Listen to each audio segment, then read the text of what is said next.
Bonjour à tous, ravi de vous retrouver depuis le salon ProDurable au Palais des Congrès, le rendez-vous des acteurs de l'économie durable et responsable. Nous accompagne aujourd'hui Elodie Bernadi, directrice développement durable chez L'Oréal France. Bonjour.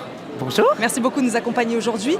Expliquez-nous très simplement, très rapidement, votre activité en tant que directrice du développement durable d'un grand groupe comme L'Oréal France. Alors, d'un grand groupe, non. Moi, je m'occupe de transformer l'affaire France, donc la filiale France.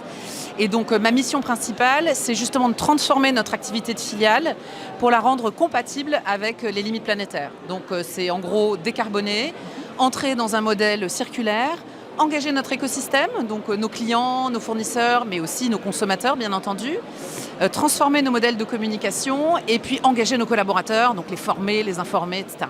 Chez L'Oréal France, la transition environnementale, elle passera par quoi ?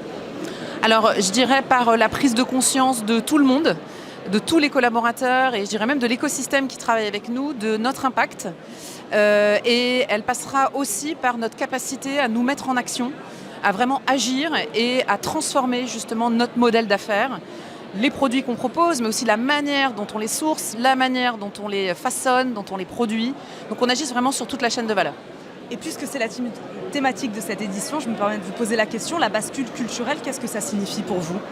Eh bien, je dirais justement, c'est d'engager vraiment tous les collaborateurs parce qu'on a tous une responsabilité individuelle et collective chez L'Oréal à justement s'assurer que notre entreprise soit pérenne et pour être pérenne, qu'elle respecte justement les limites planétaires. Donc je dirais c'est d'abord d'avoir un système de gouvernance au plus haut. Donc nous, on a effectivement des comités de pilotage qui informent le conseil d'administration. On a aussi des comités de pilotage qui ont des membres du COMEX dans ce même comité.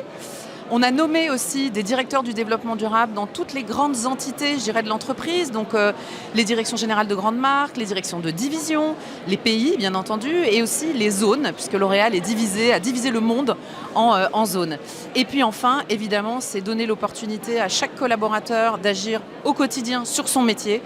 Et ça, c'est la formation, bien entendu. Donc nous, chez L'Oréal France, on déploie la fresque du climat depuis début 2022. On a déjà formé 70% des collaborateurs, j'ai 40 animateurs en interne et on développe aussi et on déploie beaucoup de formations internes. Et on en a une qu'on lance justement jeudi qui s'appelle Going Sustainable Together et qui est une transformation, enfin une formation justement très tailor-made pour chacun des métiers. Donc je suis responsable de la supply, j'ai les clés pour transformer, je suis chef de produit, j'ai les clés pour transformer, etc. Merci beaucoup Elodie Bernadi d'avoir répondu à nos questions. Je rappelle, vous êtes directrice du développement durable chez L'Oréal France. Merci d'avoir été avec nous depuis le salon ProDurable. Choix durable vous a été présenté par ProDurable, la communauté des acteurs de l'économie durable.